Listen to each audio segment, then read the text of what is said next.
Welcome back to another episode of the Hybrid Health Performance Interview Series, where we interview local Singapore experts on all things health, performance, and longevity. Today, we had Alastair Hunt. Alastair Hunt is one of the co-founders of the Whole Health practice here in Singapore, helping people integrate all aspects of their lives into having the best health they possibly can.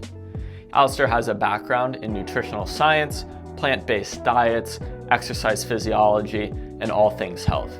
His real goal is to help people identify the pillars of health, how to integrate them better into their lives, and have happier, healthy, longer living lives. In this episode, we dive into the unique aspects of living and training in Singapore, dealing with the heat, recovery, how to build sustainable health practices, and kind of how health and supplement influencer space is changing how we view health, how we can help consumers better understand that environment and make better decisions for themselves. Hope you enjoyed today's episode, and if you want to learn more about either Hybrid Health, you can go to hybridhealth.club, or we're at Hybrid Health Co. And if you want to learn more about the Whole Health practice, you can go to thewholehealthpractice.com. So to start, Alastair, you have a very unique background, kind of coming from the music business and now being in the health space. What kind of caused that transition for you?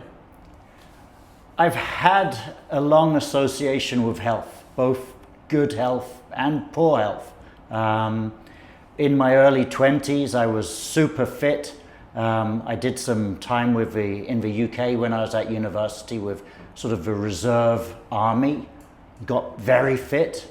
And then I got into the music business for most of my career and really had some poor health as part of that, business travel, stress, eventing have their unique pressures and demands. But sort of in the latter stages, when I was working more in the sort of large scale events, we really paid great focus on the health and safety of our staff as well as our patrons. And I was involved in the Singapore Grand Prix from the very beginning. And we literally had a team of thousands working for multiple days on an event site. And then you could see things like hydration, fueling, heat, sleep, all affect people's ability to work safely. Ultimately, I left that and moved on to other things. And my career increasingly got into health and well-being. My partner is a healthcare professional. And ultimately, when the pandemic came, I had this great opportunity to go back to school. And then I re-educated myself, and there was a culmination of factors, and I wanted really to do something with a lot of meaning, where I could both have a career as well as to help people, and health had always been an underlying interest of mine and my wife and partner as well. Yeah, I think when you look at yourself, you've kind of been on both ends of the spectrum, and then working with the Singapore Grand Prix, and especially in the conditions that one would put themselves in with Singapore being so hot, you kind of develop an interesting perspective on what health means. And I've read a lot of your blog posts on your company's website, and it really seems that a big aspect of what you focus on is whole health. And I'd be curious from your perspective what whole health means exactly to you. Yeah, so I think sort of in some respects in my career I've always been a generalist. Mm-hmm. To know a lot about how many things come together without necessarily being an expert, and how do you integrate these different elements to have success. And really health is exactly the same. It's easy to get caught into specialty areas, but if you want to have a long life with health and vitality and abundance, you really need to be a generalist as well. And that would include what the American College of Lifestyle Medicine would call the pillars of health.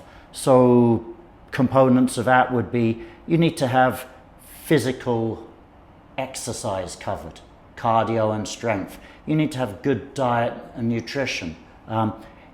There's no one diet that's the best of them all, but predominantly plant forward with some meat and some fish. is what the evidence shows. You know, you need to work on lowering stress. You need to have good sleep.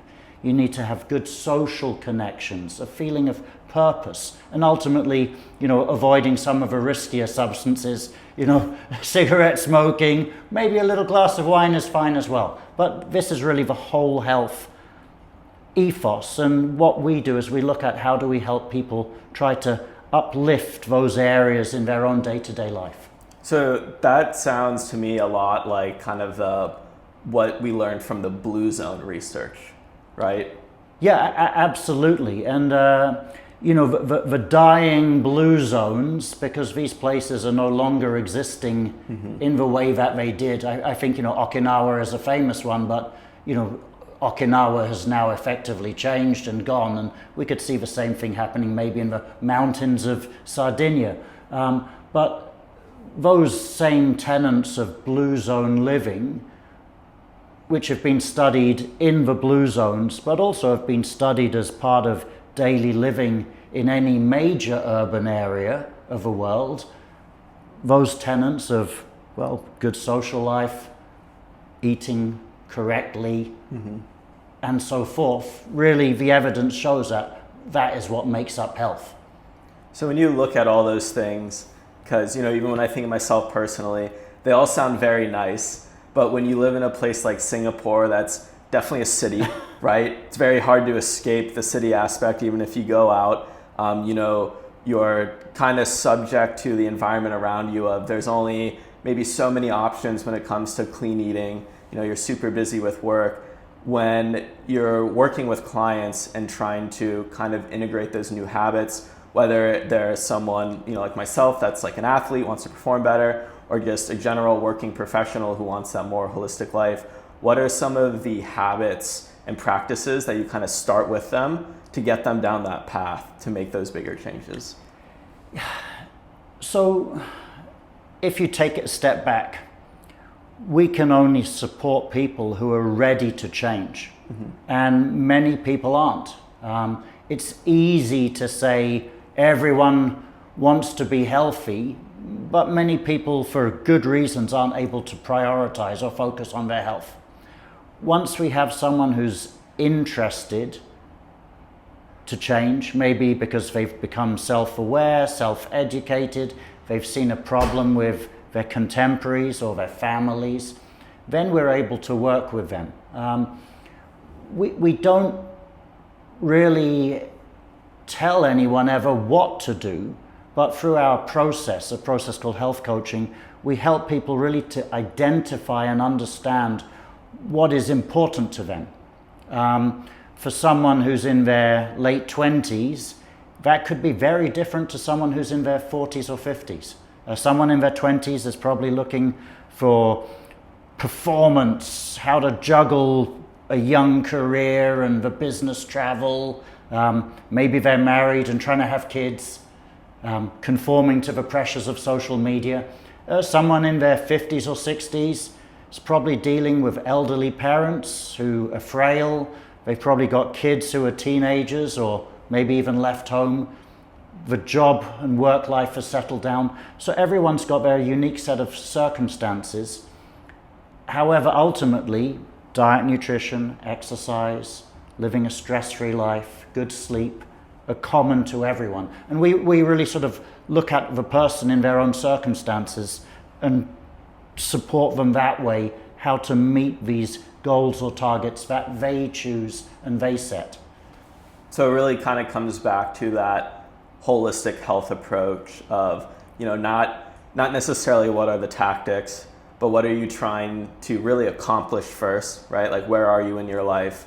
And then let's find the best tactics to help you reach those goals. Absolutely. And, you know, we've talked in the past about hybrid athletes, you know, someone who's in their 20s versus someone in their 50s, both can be excellent performers within that physical fitness space.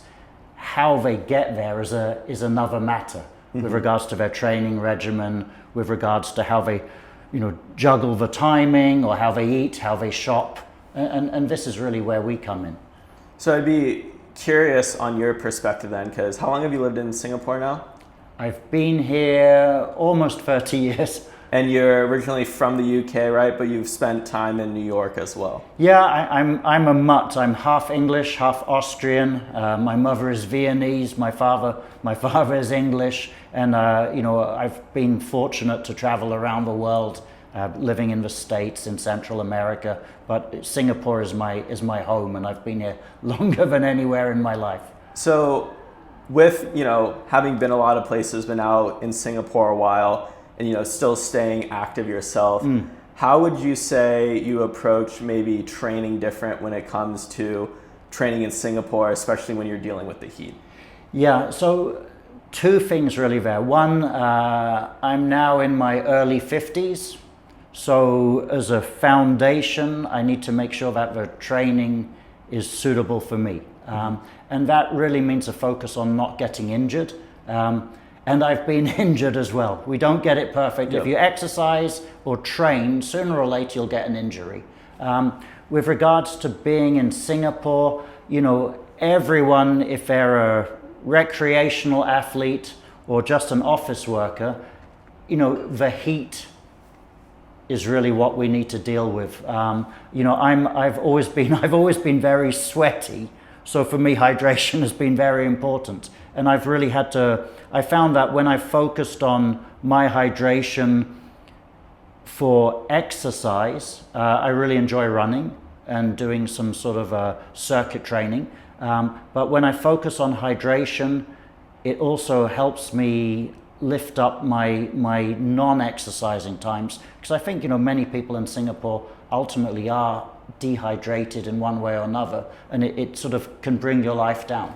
Well, I mean, anyone who's lived in Singapore for any length of time knows one day you can walk outside and walk for 5 minutes and be sweating buckets. And then on the next day, you're like, oh, it's actually not too bad today. Yeah. Right? So Singapore is probably kind of unique in the sense where it's so easy to get dehydrated without even knowing it, not even having gone on some crazy run or something, right? So for different clients, we sort of sometimes experiment with different forms of tracking. One would be very simple, looking at the color of your pee. Mm-hmm. First thing in the morning, throughout the course of a day, looking for that sort of very almost clear straw-like color. Once it starts getting yellow or orange, dehydration is there. The other thing to be aware of is, just as a baseline for anyone concerned about their weight, be it weight loss or trying to gain weight, or athletes. And when I say athlete, I mean anyone in Singapore. Because of the temperature and the humidity, I would say that any normal exercising person needs to consider themselves maybe more of an athlete with regards to how they eat and how they hydrate. So establishing your baseline from your weight, if you weigh yourself across the week, you can get an average weight, is interesting. But also understanding the fluctuations. So we suggest with some of our clients, weigh yourself naked first thing in the morning after you've had your bathroom visit, and also weigh yourself last thing at night.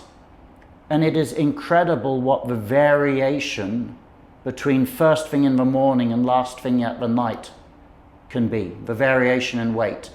And this is to get people used to what their weight is and how they fluctuate. Then after that, looking at what their weight is before they might exercise and afterwards, in that way to establish what your sweat rate is, your hourly sweat rate. So for example, I enjoy running. I usually run between 5 kilometers or 16 kilometers in miles. That's 3 to 10 miles. A really good thing to do is weigh yourself naked before you run.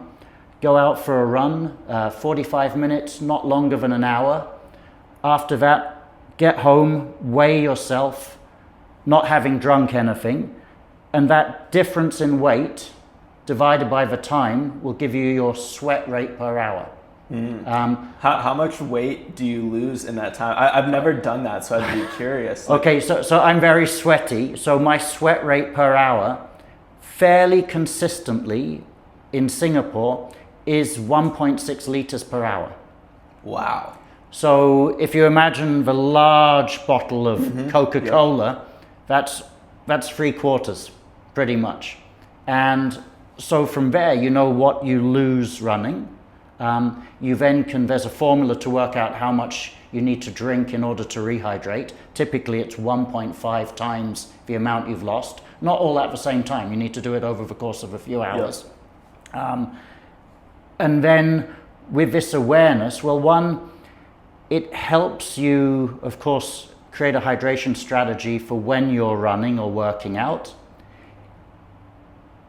As well, then, after you run, if you're hydrating properly during the workout session, it means that you have more vigor when you've finished your workout. And it means then to juggle all the other things in life, family, work calls, going out and meeting your friends, you've got the energy and you're healthy. So I'd be curious then, because it sounds like you kind of have done a lot of experimentation and are maybe more dialed on your hydration than the average Singaporean. I mean, even thinking myself, I'm like, you gotta like do this weighing stuff, right? And having read your blogs, I know you kind of like to customize your supplementation yourself, but are you making a blend of sodium and potassium in your water before, during, or after you work out? Are there other, whether it's magnesium or something else that you're putting in to help with hydration? Just be curious how what you're doing and how you time it. Yeah, so look, in the course of my own sort of nutrition practices, first and foremost, I try to eat a balanced whole food diet to get in as many vitamins and minerals and polyphenols as I can throughout the course of a day. With regards to specific hydration, look, in the past, I've made my own electrolyte mix. I usually carry a backpack on a longer run with a bladder, and I've mixed some water with some salt, maybe some low salt, and some juice. But that's me. I mean, I've always used that. But in that respect, there have been things missing. I'd never really been focused on magnesium recently, and magnesium isn't necessarily a chemical or rather a mineral that you can easily add by yourself at home. Not and have it taste good. Not and have it. So look, that's certainly where a product like yours or many others might come in order to sort of correctly support someone who's more focused on their training and especially their hydration. So reading your blogs, one of my favorite things that you do is kind of pick apart a lot of the products that come on the market. And I'd be curious on kind of like a holistic view of how you view a lot of the different brands coming on the market, and if they're actually of integrity from the sense of truly accomplishing a goal, or they're just great marketing vehicles. Yeah, so recently there have been numerous red and green blends marketed online. I think that if you look at the products, these are products that are inherently easy to use, but I think you need to cast a somewhat more cautious eye on what the balance and the mix of those products are. Is there enough of any one substance to make a difference? Yes, there is an argument that there is synergy created between different polyphenols, and a lot of these products have got plants in them. Honestly, if you've got 40 or 50 products in 4 or 5 grams, I don't think there's anything there that's going to give a meaningful effect. If it costs $6 or $7 a scoop, you're probably going to feel the placebo fairly strongly. Yeah. With respect to what you're doing, it's a simpler product because you're not promising the world for health. Yeah. It's focused on hydration. You've got some evidence-based products in there which are easy to use, and that convenience and that simplicity is what would be attractive to most people or many people. Yeah, that's definitely something we tried to accomplish when creating the product, is that having what the research shows, the clinical effective dose for each thing, but not having so much, like you said, that it's like going to solve all your health problems. Because, having, created this product, run it by various people, looked at all the research we could, when you look at some of those green powders that have 60 different ingredients, and, I'll pick one randomly, like ashwagandha, it's like, it has like 10 milligrams in it. And I'm like, I'm pretty sure the effective dose is somewhere around 300, right? Yeah. And no product's perfect, right? Let's be clear, like even with our product, someone might feel the rhodiola at 400 milligrams, which is how much our product has.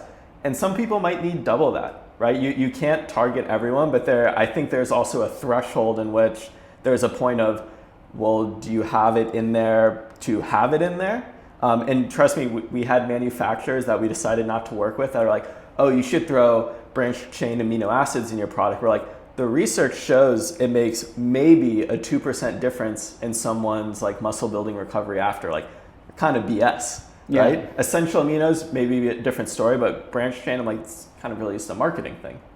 And so, I definitely appreciate in your blogs, you kind of calling out a lot of that stuff. And I do hope and do kind of see at least a lot of new products coming on the market are trying to be more evidence-based. Yeah, I mean, look, we're not anti-supplementation, but I think we have to be cautious with what works and what is safe. We're really lucky that here in Singapore, we have a very important research center for longevity who look at so many supplements. I know that you interviewed Dr. Naris Lapsis recently, and I think there's we have a great opportunity here in Singapore with access to these researchers and scientists to try to cut through the BS and really look at what works for us meaningfully and safely. Yeah, no, I agree. I think, for a long time, supplementation was viewed as kind of woo-woo, and to be honest, you didn't know what you were going to get. That's right. Right? And now there's, more research about a lot of this stuff, kind of more rigor behind how the products are being made. And, we've talked to Vincenzo, one of the researchers at NUS. So we are much more aware now than we were before of, some of the quality and how some of these things actually work instead of just what were maybe once upon a time marketing vehicles. And so I'd actually love to ask you about some of our other ingredients, just to kind of see, one, your take on them, and then like when maybe someone could think about taking them versus, if it's maybe too much for them at any point in time. So, we've already talked a little bit about magnesium, but I'd be curious on your take on something like taurine. Well, taurine being most famous from Red Bull, of course. Yeah, we've talked about that before. the ultimate party power. Taurine is something I'm not that familiar with, but my understanding is it supports hydration and the way the water balance works. Look, I think that with any supplement, it's important that people try it and see how they feel. And I think every consumer, every purchaser should, make a decision based, in our case, if we're looking at athletes or the, the educated exerciser, what the risks are, what the potential benefits are. They should take it and they should see how they feel. And if they're feeling better from it, then good. And look, I know that you guys have researched the ingredients, and honestly, you can probably talk about them a lot better than myself. There's evidence that rhodiola has benefits. With regards to the dose, that would depend on the the body weight and of the person taking it and what they're doing. Yep. And what about something like creatine? Like, is that something that maybe people come into your practice and kind of ask you about, or you recommend? Or is that still feel like it's more on the meathead gym side of the supplement department? So recently creatine has had a lot of positive media, certainly within the online circles of the gym bros as well as the researchers. It seems to be that the evidence is really there as to the positive effects of creatine. I would say before taking any supplement, do you need it? There are people who'll take a supplement just because they've heard it's good. Creatine certainly can help exercise performance. Typically, dependent on the body weight, 3 to 5 grams per day. At larger doses, it seems to be beneficial for cognitive health. Yeah. If you were to take a straight creatine supplement, as many people are doing, do you actually need it? Is the intensity of your workout strong enough to actually make use of the benefit it delivers? That's another question. You know, if people are working out hard and need that performance edge, you know, go for it. Mm-hmm.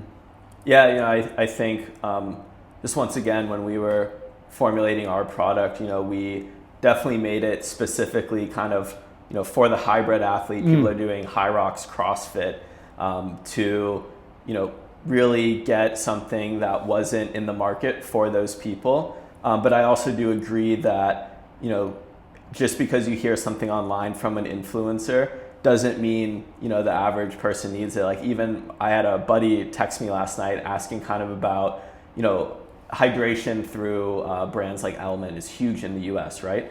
And he was asking, like, you know, like, how do you feel about like the research when it comes to like sedentary people or people who eat like a standard diet? I'm like, yeah, someone who doesn't work out or like doesn't eat great, like they have too much sodium already. Yeah. Like, you know, this product isn't for them, but it's marketed as if it's for everyone, right? And so just like for the consumer to be educated, I think is, you know, really important, right? Like, don't take it just because someone told you about it. You know, and like maybe someone could benefit from some extra sodium in their diet, but they don't need the full gram that's in many products. Yeah, absolutely. And, you know, I think, you know, it's nice to hear you as a product seller and a product owner to say that, because, you know, for most people, you know, many people in Singapore, you know, we eat far too much sodium in our diet. You know, well above the recommendations. So for the normal person, do they need to be piling more sodium into themselves? Actually, no.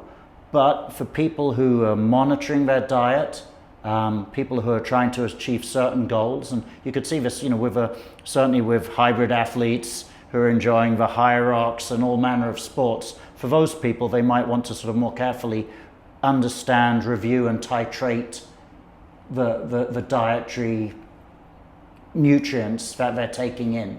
You know, you could look at, say, for example, you know, people who are really putting in the miles or the time on training, people who are sweating all the time. You know, how do they feel?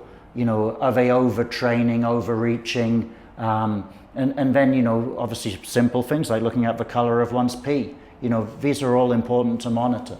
Yeah. So I want to kind of circle back to more of the holistic health side of stuff. You know, we talked about some of the pillars of health. Obviously, we talked a little bit about like supplementation and specifically, you know, kind of hydration when it comes to working out in Singapore.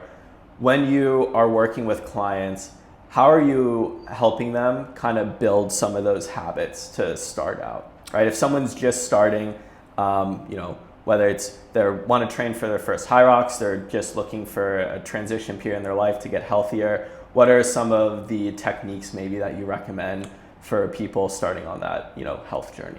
Well, when we work with our clients, it's predominantly online. We don't do traditional testing. If people want to come to us with their lipid panel or their blood work from the doctor, they have high blood pressure, we welcome that information. So first of all, we always like to test and find out what people's baseline is. We do an assessment based on lifestyle. We look at the pillars of health and we measure each of those for each person. And we can establish then what their sort of lifestyle health baseline is. After that, we really sit down with them and ask them what do they want to achieve and why. And this goes into sort of more the element and DNA of health coaching that we have across all of our programs. Once people establish really what their vision and their values are, So what does that mean? It means, where do they see themselves in prime health? And it's not necessarily a question about health per se. Health is a dirty word. Health for most people means sweating, denial. Yeah. Actually, we want people to think about health in terms of vitality and enjoyment and abundance. Once people see that, or maybe they don't see it, maybe they see a negative picture, with that realization, we can then help them through our process to find the right levers to pull to achieve that. And some people might come to us and say, hey, look, I'm worried about frailty as I age, cognitive decline. I won't be able to enjoy being with my grandchildren. Okay, well, let's look at what it means not to be frail. And you could look then at exercise, strength training, power training, arguably more important, the ability to move weight through a distance in a certain time. VO2 max has become a big talking point. Many people still don't know what VO2 max is. We're caught in an echo chamber of health and well-being. Many people don't know these terms. So sort of education comes in, and then of course we need to find the right path for people. A common problem, for example, would be people join the gym in January to lose weight. 2 months later, they're not in the gym. Why? Because they hate the gym. It's the wrong scenario. It doesn't fit into their busy lifestyle. So what we do is we try to work out, well, look, don't join the gym and waste that $500 again if you don't like the gym. What do you enjoy doing? And some people will say, look, the reason I don't go to the gym is I don't have time. So then it's a case of not having the motivation or intent to lead a healthy life. It's the time is a problem. So we work on perhaps work-life balance. How do you get a half hour a day or an hour a week for some people? This can be a struggle, but we work through with them to identify this, and then we sort of get down to the specific planning and support. But normally when we work with people, the first sort of 3 weeks, the first 3 sessions, it's really just having an honest conversation about health, identifying where people's strengths and weaknesses are, gaps in knowledge. And only then do we actually try to formulate with the client input what the path to health is. So, someone who's trying to lose weight, they automatically think of caloric restriction. Actually, the problem might be their sleep. So we would work with them and maybe focus on improving their sleep. And then all of a sudden, they're eating better in the morning, they're not reliant on coffee, and they've got energy at the end of the day to go and do a workout. That for us is how we work, and often the path to success is not the obvious one. Yeah, I think you said something really important earlier that made me think of something Warren Buffett or Charlie Munger used to talk about. They're big investors, right? And they always had a practice of inversion. It was never like, how could this investment be really good? It's like, how could it go wrong, right? And so instead of when you're looking at helping someone with their health, it's not necessarily, what is the optimal version you want to be? It's where don't you want to be? That's right. Let's start with that. Let's start where you don't want to be. And I imagine that's a very eye-opening kind of experience for most people, because they're probably often where they don't want to be right now. Yeah. Right? And they're like, oh, I shouldn't even be worried about the thing that's going to take me 3 years. I need to recognize that this situation I'm in is just going to continue to lead exactly where I don't want to be, right? And if you invert it, it's like, oh, well, I guess if I continue to not eat healthy, continue to not go to the gym, find the right habits or lifestyle for me, then I'm not going to be able to, play with your grandkids, continue to have good cognitive ability, right? Have improved sleep. And this is one of the key issues we face. There are many people who are aware that their health is not where it is right now, and they are scared, unwilling to talk about where it will be in the future because they know it's not a good issue. But it's so easy to gloss over this hard conversation because there are so many things we need to do right now. You know, we need to work, we need to be good parents, we need to be there for our friends, we need to get ahead. And so it's an easy conversation to avoid. And so for us, really sort of having this conversation and providing a non-judgmental space where we can just identify, well, hopefully looking forward to the good, but identify the bad is so important. And honestly, it's not until people come to us open-hearted and confident and comfortable to speak to us that we can really work with them. And that's why, you know, you've mentioned our blog. You know, we actively promote our articles because we feel that education is so important. And once people make these sort of logical jumps themselves, that's when we can have a conversation with them.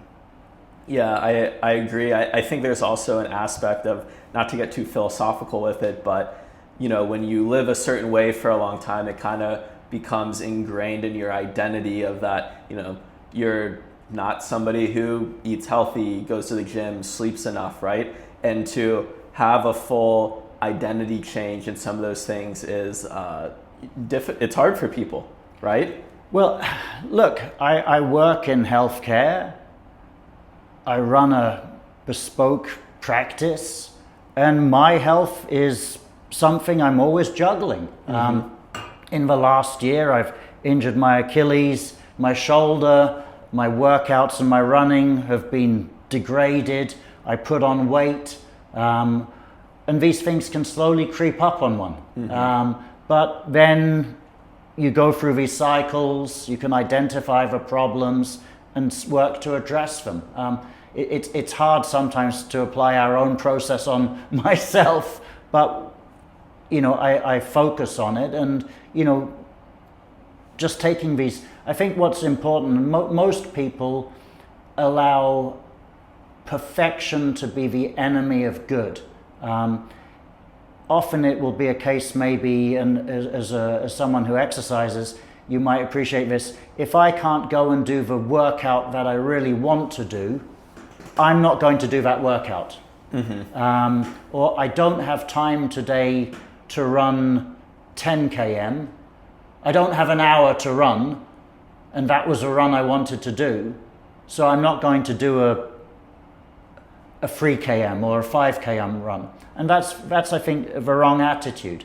You know, in our busy lives, it's better to take that opportunity and just do something in order to stay consistent. And even a 3 km or a 5 km run gives health benefit.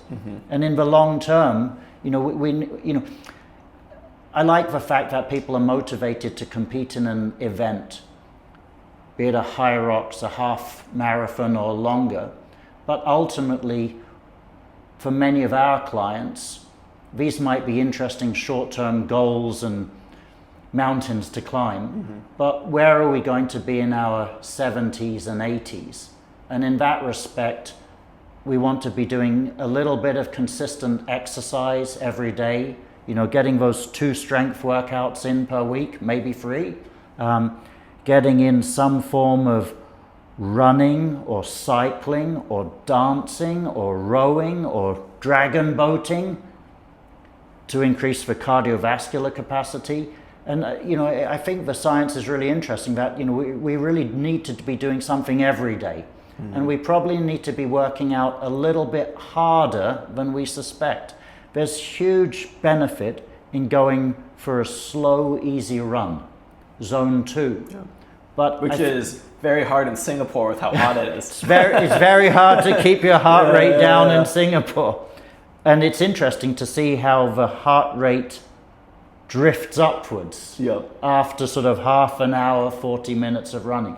But I think also the science shows that really, if we want to sort of maintain good heart health and good brain health, the idea of doing more intense workouts, zone 5, HIIT training, or even sort of lactate threshold runs has great power. It's very easy to get sort of stuck in this sort of like just jogging along or doing light weights, until you sort of push yourself at times, you're not getting the real gains that you need, particularly say to encourage fast twitch muscle fibers to maintain so that you've got that speed and that ability to move. And movement is important as well. People think of workouts, I'm going to lift weights, maybe calisthenics, lots of linear motions, lots of running or cycling in a straight line. But really, to be the sort of the whole, part of a whole health lifestyle, or part of being a good athlete, is the ability to move in different directions, to move under things, over things, to work on joint flexibility, so that you have the physical capability to move, which for me is what life is about. We're not going to be on holiday running in a straight line. Hopefully we're going to be sort of, hopping on up and down from boats or ski lifts, and that ability to move is so, and understand your body's position in space and the surroundings is so important. Yeah, I think that's all, things that are not being talked about as much kind of in the zeitgeist of health, right? And obviously it comes back to your whole health approach. And I'd be curious from your perspective, what are other, modalities, habits, techniques, call it what you want, that are kind of slept on that you think are, 10x multipliers on health when it comes to, exercise, recovery, general health, maybe, for our audience, like the kind of hybrid athlete that they maybe aren't doing that they could start experimenting with? Yeah, so this has come up in conversation a lot recently, and I'd really call it the softer forms of exercise. Flexibility, balance. So I'd say anyone who's really into strength training should try yoga, for example, to do the opposite. Tai Chi is something we see in the parks a lot with the uncles and aunties. It shouldn't just be for them. This ability to move slowly and consciously and purposely through space, almost as a standing meditation. The idea of being mindful and in the present, a few years ago, that to me was crazy nonsense. Nowadays, it's very important. The ability just to slow down and focus on one's surroundings. I mean, you could stand in a park with your shirt off and get 10 or 15 minutes of sunshine, and do a breathing exercise and breath work. And these things, contribute not just to physical awareness and cultivation, but also to mental awareness and de-stressing. And I think certainly for me, especially after this last year where I've been injured, these softer practices have been extraordinarily powerful. The idea to listen to your body. Many people, I love to track my exercise metrics, but in some respects, many people get too caught up, I think, in what the digital device is telling them. The mentality is I have to meet some digital goal that's based on a huge algorithm for thousands or tens of thousands of people, is not necessarily right for you. You must listen to your body, and certainly as an older athlete, the aches and the pains, is it something you can work through? Or should you just say, do you know what, today I'm not going to run, I'm going to go for a walk or a swim. And that's how to stay injury free, and to let the body recover, because the gains in growing muscle, tendon strength is when you're not working. It's when you let these things relax, and you of course can take on proper nutrition and get a good night's sleep. So it really comes down to kind of having an integrated mind-body connection, and maybe getting it through a way that isn't a part of someone's traditional process, right? So if you're a hybrid athlete, right, you do your HYROX workouts, CrossFit, whatever, think about doing some yoga. If you want to work out hard, you've got to be rested. So this idea of having easy training days, followed by hard training days. One thing I found successful for me is, well, I'm self-employed, so I don't have to conform to the normal working week or office hours, is rather than having a 7-day training week, Monday through Sunday, which works because obviously we work on a weekly schedule for most people, but if you can have then maybe a 9 or 11-day training week. So it gives time for an easy run, a hard run, a rest day, fitting in a strength or mobility training day, and then these short cycles can complete a larger, longer cycle. So for example, I like to do my easy run, a HIIT training, an easy run, a day off, maybe then I'll have a medium run, followed by a lactate threshold run, day off. So I try to sort of think of my training cycle as where I try to achieve each one of the exercise types that I know I enjoy and will give me the development I want. And it, unfortunately, at my age, and trying to fit in some strength work, that doesn't fit into 7 days. Yeah. It really needs 11 days. You know, could I be stronger by doing more strength workouts? Yes, I could, but that would be at the expense of then some of the running workouts, or even, you know, the days I just want to go and walk with my wife or my niece and nephew. Yeah. Still gotta enjoy life at the same time. Awesome. Well, you know, I think to end it, I'd like to leave you with kind of more of a broad, open-ended question. You can take it where you want. And I'd be curious on what you're excited about coming up in the health space, whether it's any particular kind of movement, research, something like that you're excited that you see coming up on the horizon. I think there's so much. You know, I love to read the scientific papers. I think actually I'm gonna flip that on its head. Whilst there is so much exciting science coming out, we're getting increasingly focused on the minutiae and the mechanisms, and this is all fantastic. Hopefully, it will lead to some great breakthrough. And say, for example, at NUS and the Longevity Academy, that's what they're looking at. In the absence of any great scientific breakthrough, which we can follow the news with interest, I would say we should focus on the basics, eat right, exercise, sleep right. That will hopefully cover the stress. Find things that are fun and enjoyable. This will keep us healthy, and while the scientists hopefully work on cracking the bigger problems. But, you know, I think the important thing is just, you know, explore and have fun. And if someone wants to run a half marathon or go dancing, enter a contest, you know, do the HYROX, do all of these wonderful things that certainly in Singapore we have a privilege and the benefit to receive. And, you know, keep a positive mindset above all. Yeah, so really it's, you know, build that foundation, keep it, and have fun while you do it. Have fun with your friends. You know, that's what the fitness is for, right? Yeah, you can win the trophy, but we want to be, you know, ultimately, where do we want to be with our health? And, you know, that might be skiing, it might be on a beach, it might be having a lovely dinner while we're all 80 with a nice glass of wine. Yeah. Awesome. Great way to end it. Appreciate it. Thank you so much, Daniel.